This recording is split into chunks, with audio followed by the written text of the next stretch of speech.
Good day to all. வாங்க மேக்ஸை புரிஞ்சு படிப்போம். NCERT syllabus 9th standard chapter 8 quadrilateralsல exercise 8.1ல 8th sum என்ன சொல்றாங்கன்னா ABCD is a rectangle in which diagonal AC bisects A angle A as well as angle C.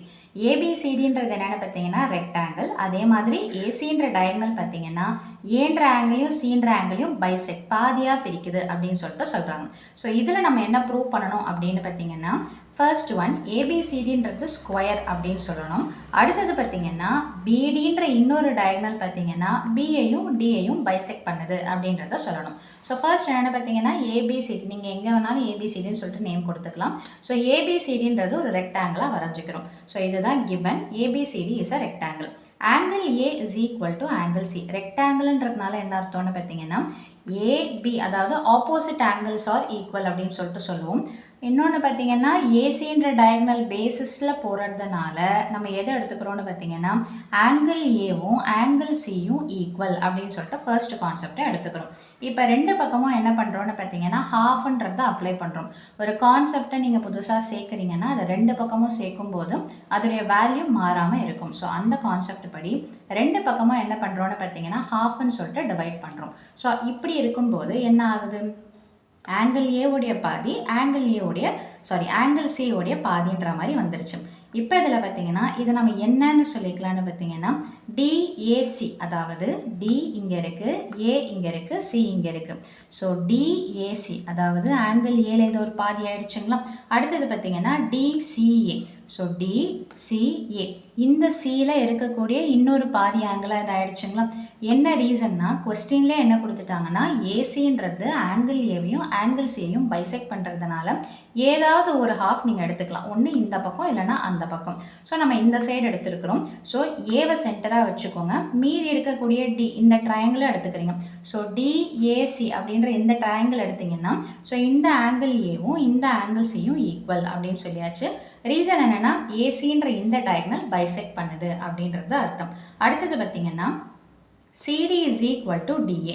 So சிடின்ற இந்த சைடும் டிஏன்ற இந்த சைடும் ஈக்குவல். என்ன ரீசன், இந்த ரெண்டு ஆங்கிள் ஈக்குவல்னும் போது இந்த ஆங்கிளுக்கு ஆப்போசிட்டாக இருக்கக்கூடிய இந்த சைடும் இந்த ஆங்கிளுக்கு ஆப்போசிட்டாக இருக்கக்கூடிய இந்த சைடும் என்னவாக தான் இருக்கும்னு பார்த்தீங்கன்னா ஈக்குவலாகத்தான் இருக்கும். ஸோ அடுத்தது என்ன சொல்லலாம் அப்படின்னு பார்த்தீங்கன்னா DA is equal to BC அப்படின்னு சொல்லிட்டு சொல்லலாம். ஸோ அப்போது DA is equal to BC, அது மட்டும் இல்லாமல் AB is equal to CD. என்ன reason, opposite sides of the rectangle are equal. டிஏன்றது பார்த்தீங்கன்னா இந்த சைடு, அதே மாதிரி பிசின்றது இந்த சைடு, ஏபின்றது. So DA is equal to BC. அதே மாதிரியே பார்த்தீங்கன்னா ஏபின்றதும் சிடின்றதும் ஈக்குவல். ஸோ இதுக்கு ரீசன் என்னென்னு பார்த்தீங்கன்னா opposite sides of the rectangle are equal. So இப்போ இதில் பார்த்தீங்கன்னா இந்த எல்லா கான்செப்ட்ஸையும் நம்ம சேர்க்கும் போது, அதாவது AB is equal to BC is equal to CD is equal to AD அல்லது டிஏ. ஸோ எல்லா சைட்ஸும் எப்படி வந்துருச்சுன்னு பார்த்தீங்கன்னா ஈக்குவலாக வந்துட்டதுனால ஏபிசிடின்றது ரெக்டாங்கிள், ஆனால் அதில் எல்லா சைட்ஸும் எப்படி இருக்குது, ஈக்குவலாக இருக்குது. So all the sides are என்னென்னு பார்த்தீங்கன்னா ஈக்குவல். ஸோ அந்த கான்செப்ட் படி பார்க்கும்போது என்ன ஆகுது அப்படின்னு பார்த்தீங்கன்னா ஏபிசிடின்றது ஒரு ஸ்கொயர் அப்படின்னு சொல்லிட்டு நம்ம சொல்லியாச்சு. ஸோ செகண்ட் இது என்னென்னு பார்த்தீங்கன்னா ஃபர்ஸ்ட் கான்செப்ட் ஸ்கொயர்னு சொல்லிட்டு ப்ரூவ் பண்ண சொன்னாங்க, ப்ரூவ் பண்ணியாச்சு. அடுத்தது என்ன, பிடின்ற டயகனல் பிஏயும் டிஏயும் பைசெக்ட் பண்ணுது அப்படின்ற கான்செப்டை நம்ம எடுத்துக்க போகிறோம். ஸோ இப்போ அதே ரெக்டாங்கிள் அல்லது அதே என்ன பண்ணுறோன்னு பார்த்தீங்கன்னா பிடின்ற லைனை நம்ம ஜாயின் பண்ணுறோம். இப்போது ஒரு ட்ரையாங்கிளாக எடுத்துக்கிறோம். இன் ட்ரையாங்கிள் பிசிடி இதில் எடுத்துக்கிறோம். பிசியும் சிடியும் ஈக்குவலாம். ஸோ பிசின்ற சைடும் சிடின்ற சைடும் ஈக்குவல். என்ன ரீசன், இப்போ நீங்கள் ஸ்கொயர்னு ப்ரூவ் பண்ணிட்டீங்க இல்லைங்களா, அப்போ ஸ்கொயர்ஸுடைய எல்லா சைட்ஸும் ஈக்குவலாக இருக்கும். ஸோ அந்த கான்செப்ட் படி பிசின்ற இந்த சைடும் சிடின்ற இந்த சைடும் ஈக்குவலாக இருக்குது. Sides of a square are equal to each other. அந்த ரீசன் எடுத்து எழுதிடணும். ஸோ அடுத்தது என்ன அப்படின்னு பார்த்தீங்கன்னா angle CDB is equal to CBD. என்ன ரீசன், இப்போ இந்த ட்ரையாங்கிளை எடுத்துக்கோங்க. சிடிபின்னா இந்த ஆங்கிள், அதே மாதிரி சிபிடினா இந்த ஆங்கிள். ஸோ இந்த ஆங்கிள் என்ன ரீசன் ஈக்குவல், இந்த ரெண்டு சைட்ஸும் ஈக்குவலாக இருக்கிறதுனால இந்த சைடுக்கு ஆப்போசிட்டாக இருக்கக்கூடிய இந்த ஆங்கிளும் இந்த சைடுக்கு ஆப்போசிட்டாக இருக்கக்கூடிய இந்த ஆங்கிளும் equal. So angles opposite to equal sides are equal. அந்த கான்செப்ட் படி இது ரெண்டுமே ஈக்குவல். அடுத்தது என்ன அப்படின்னு பார்த்தீங்கன்னா ஆங்கிள் சிடிபியும் ஆங்கிள் ஏபிடியும் ஈக்குவல். ஸோ இன்னொரு செட் ஆஃப் ட்ரையாங்கிள் எடுத்துக்கலாம். இப்போ இதில் பார்த்தீங்கன்னா சிடிபியில் யாரை சொல்கிறாங்க, டின்ற ஆங்கிளை எடுத்துக்கிறாங்க. அதே மாதிரி ஏபிடின்னா மேலா போல் இருக்கக்கூடிய ட்ரையாங்கிள், இதில் யாரை சொல்கிறாங்கன்னா பின்ற இந்த ஆங்கிளை சொல்கிறாங்க. இது ரெண்டும் ஈக்குவல். காரணம் என்னன்னு பார்த்தீங்கன்னா இப்போ நம்ம டிரான்ஸ்வர்சல் பேரலல் அந்த கான்செப்டுக்குள்ளே போகிறோம். ஏபின்ற சைடும் சிடின்ற சைடும் பேரலல் அப்படின்னும் போது ஆல்டர்னேட் இன்டீரியர் அப்படின்னு சொல்லலாமா? ஒன்று எடுத்தால் ஒன்றை விட்டுட்டு இந்த பக்கம் இருக்கிற ஆங்கிளை விட்டுட்டு இந்த பக்கம் இருக்கிற ஆங்கிளை எடுப்போம். ஸோ இந்த கான்செப்ட் படி இந்த ரெண்டு ஆங்கிள்ஸும் ஈக்குவல் அப்படின்னு சொல்லிட்டு சொல்லியாச்சு. ஸோ அடுத்தது என்னென்னு பார்த்தீங்கன்னா angle CBD is equal to angle ABD. நமக்கு என்ன சொல்லணும், பிடின்றது பைசெக்ஸ் ஆங்கிள் பின்றதுனால என்ன ஆகுதுன்னு பார்த்தீங்கன்னா சிபிடி. இப்போ இந்த ஆங்கிளை எடுத்துக்கிறோம். ஸோ ஓகேங்களா, இந்த angle is equal to angle ABD, இந்த ஆங்கிளை எடுத்துக்கிறோம். ஸோ இந்த ஆங்கிள் படி என்னன்னு பார்த்தீங்கன்னா இங்கேயும் பிடின்ற லைன் இருக்குதுங்களா, இங்கேயும் பிடின்ற லைன் இருக்குதுங்களா.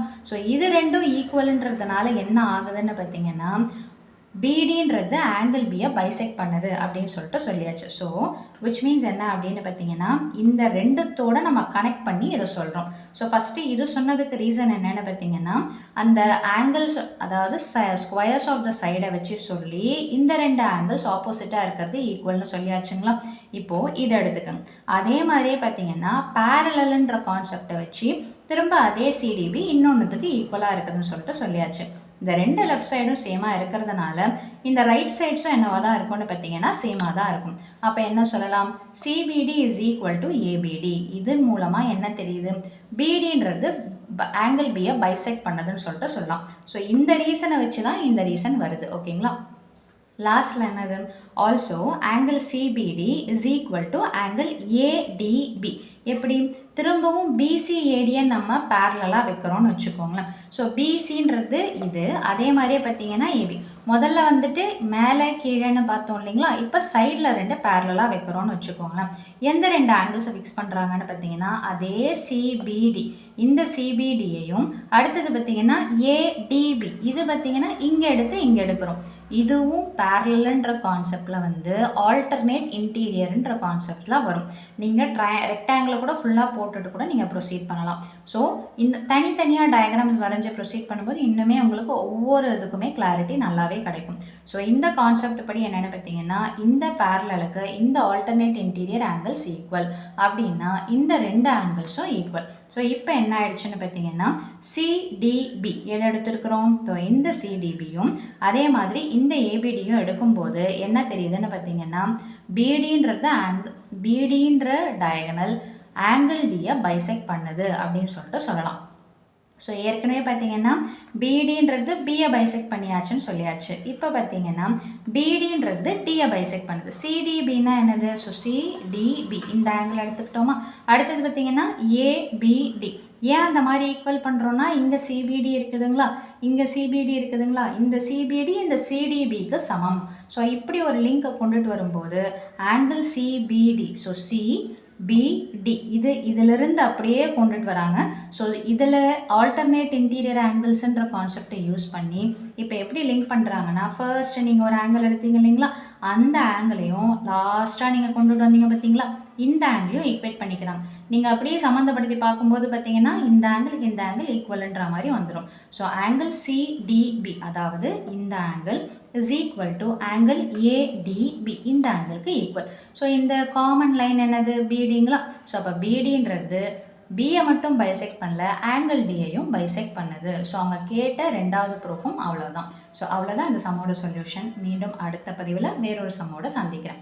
வீடியோ பயனுள்ளதாக இருந்ததுன்னா மறக்காமல் லைக் பண்ணுங்கள், ஷேர் பண்ணுங்கள், சப்ஸ்கிரைப் பண்ணுங்கள். தேங்க்யூ.